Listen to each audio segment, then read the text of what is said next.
Hello, bienvenue aujourd'hui dans cette nouvelle exploration. Aujourd'hui, je vous emmène dans un site assez incroyable. C'est un site carrier.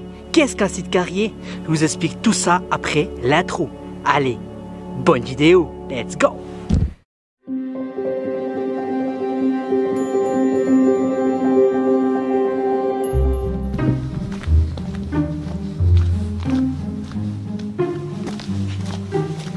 Qu'est-ce qu'un site carrier?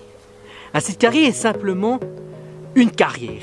Une carrière avec un site où ils pouvaient tailler la pierre directement sur place. Tailler la pierre en blocs, carrés, rectangulaires, façonnés de formes, etc. pour ensuite les acheminer aux bâtisseurs dans les villages avoisinant Baume-les-Dames. Mais pas que avoisinant Baume-les-Dames, également à Baume-les-Dames lors de la construction de l'église. Et ça date de 1600. C'est bien loin en fait. Donc là, ce que je vais faire, je vais vous montrer différents sites de ce site. Waouh, je fais des rimes. Non, je vais vous amener avec moi voir le site carrier. C'est tout simplement dingue. Allez, premier poste, go.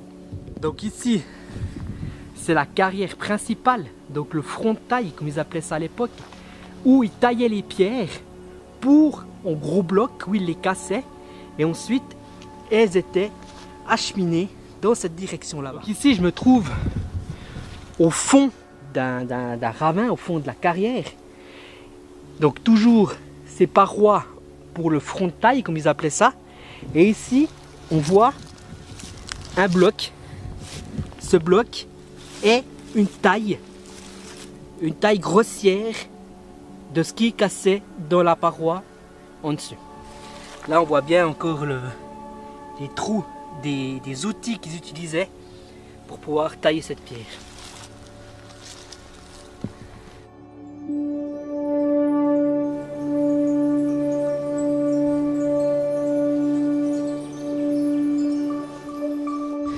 Alors, maintenant, ce qu'il faut savoir, c'est que les pierres... Donc la carrière se trouve ici en dessus. Les pierres étaient après vidées, poussées depuis ici, là, poussées sur les terrasses de taille. Donc je vais vous expliquer ce qu'étaient les terrasses de taille. Il y avait trois terrasses. Pourquoi trois terrasses? Simplement parce que il y avait trois postes. Le premier poste, c'était pour les tailles, pour les pierres grossières, les grosses pierres qu'il fallait faire les structures de base. Ensuite, il y a la deuxième terrasse de taille. La deuxième terrasse de taille, c'était les pierres un peu moins grossières, les pierres qui ne se voyaient pas. Et ensuite, ici en bas, on voit la troisième terrasse. La troisième terrasse, c'était celle-ci où les pierres devaient être bien carrées, bien coupées, bien nettes. Voilà pourquoi trois terrasses. Donc en fait, simplement, alors le premier qui amenait les pierres, les grosses pierres, il les taillait ici. Si il fallait des grosses pierres, il les balançait ici dans ce goulet. Je vous explique après ce que c'est. C'est le goulet de shiftage ou la galerie de shiftage. Donc les pierres dégringolaient plus bas et plus bas il y avait un quai de chargement. On va voir ça après. Donc ensuite le même processus pour les pierres un peu moins grossières et les pierres parfaites qui étaient simplement dirigées toujours en bas.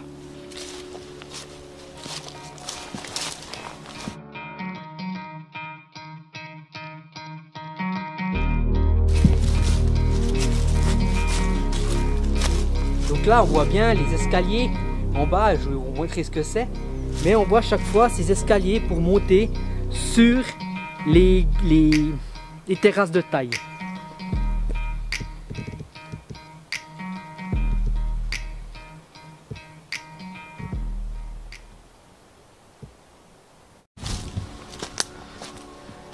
Donc ici se trouvait un bâtiment à l'époque, donc il devait avoir un toit. C'était où ils rangeaient les outils de taille le soir quand ils avaient fini de faire leur travail. Donc ils allaient ranger leurs outils ici et ensuite ils rentraient chez eux à Baume-les-Dames ou les villages avoisinants. Donc un site carrier, ce qu'il faut savoir, c'est qu'il avait également sa propre forge. Donc sa forge, elle est ici. On va aller voir à l'intérieur.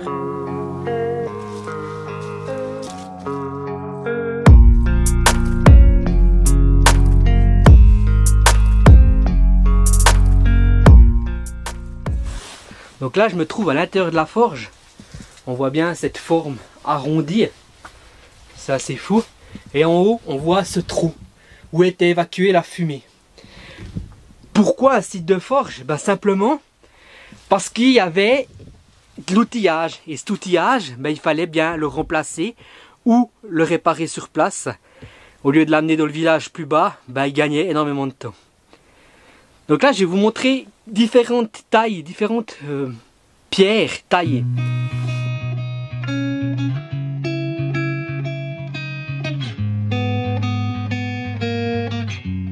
Donc là, on a une pierre un peu grossière, donc ça pour les cadres de porte. On voit qu'elle est travaillée avec des burins spirants, des burins, c'est dingue. Et cette pierre, c'est une des pierres qui se taillait au dans la deuxième terrasse de taille. Ce site carrier n'avait pas qu'une forge, il avait également un abri carrier. Qu'est-ce que l'abri carrier? Ben, c'est simplement où les hommes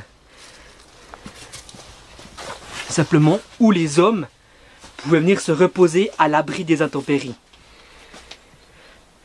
C'est fou quand même. Faut dire qu'il y avait des hommes qui étaient assis ici à l'époque et ils buvaient un verre de rouge, je pense, pour donner un peu de courage. C'est fou quoi. C'est fou.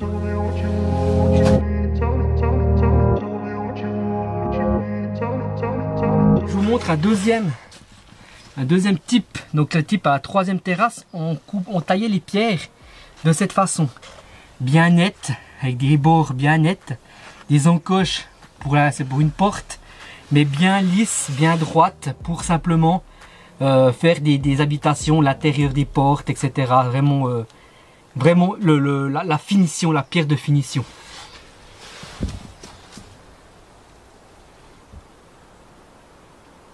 Je vous montre le troisième type de pierre quand même parce que c'est important. Donc les pierres de la première terrasse, ben, c'était des pierres qui étaient taillées comme ça en carré pour simplement ben, c'était faire des maisons les bases de la maison quoi.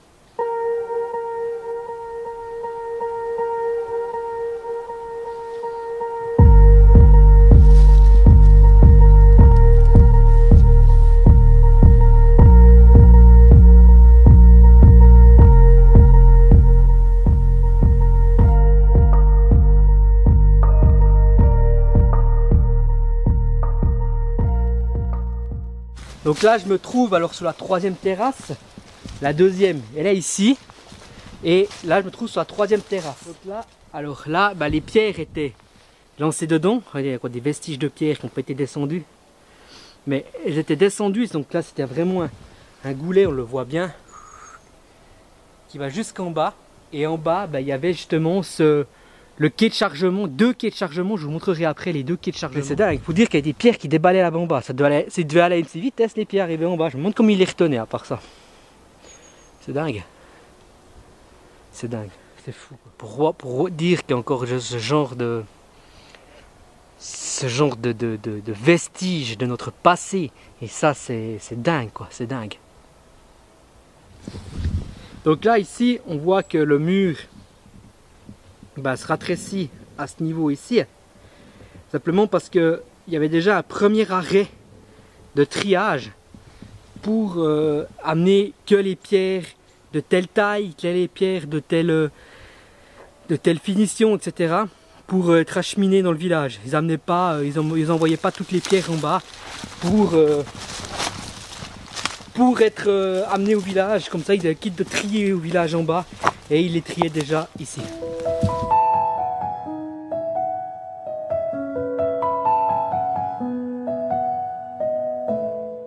Voilà, donc là je me trouve en bas du shift. Ici, il y a le premier quai de chargement où les grosses pierres étaient stockées pour être ensuite acheminées par ce chemin ici en bas dans le village de Baume.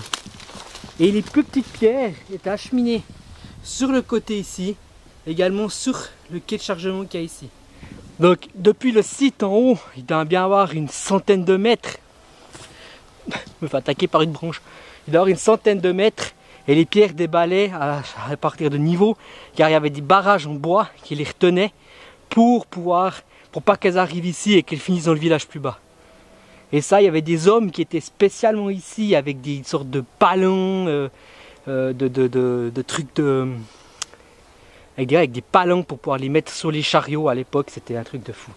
À l'époque, c'était un boulot titanesque. Maintenant, on utiliserait une pelle mécanique pour faire ça, et c'est dingue. Et ce qu'il faut savoir, c'est qu'ici, à l'époque, il y avait également, dans ce secteur-là, un abreuvoir pour les chevaux et une petite maison de comptage. Donc, il y avait un contremaître qui comptait le nombre de pierres qui partaient par jour. Donc là, je vais remonter sur le site et puis faire un bilan avec vous un peu plus haut. Allez, on y va. Donc là, on découvre encore un mur le long de ce chemin. C'est le chemin d'accès pour le haut, la carrière. Alors, j'ai vu un monsieur là. Donc je m'excuse, je vous ai dit une petite erreur. C'est pas shiftage, c'est shiftage. Et les pierres n'étaient pas poussées en bas, en fait elles étaient posées sur un traîneau qui était descendu par une sorte de poulie de corde jusqu'en bas. Et là ils étaient placés sur les quais de chargement. Donc excusez-moi pour vous avoir expliqué faux avant. Je m'en excuse sincèrement.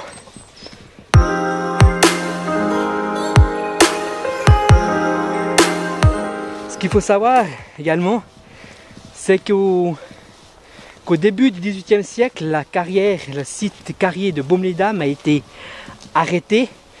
C'est arrêté pour laisser place à des carrières venues depuis plus loin, ou avec un accès sur le Doubs, un accès avec les voies ferrées, un accès avec les chevaux.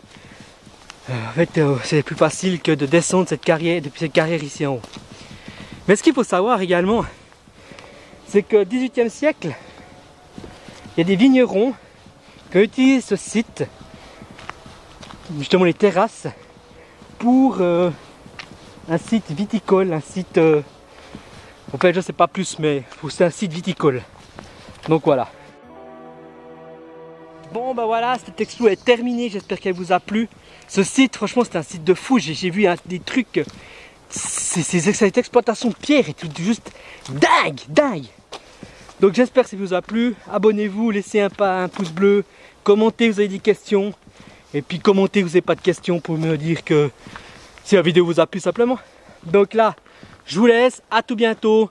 Et puis à la prochaine pour une nouvelle vidéo. Allez, bye bye.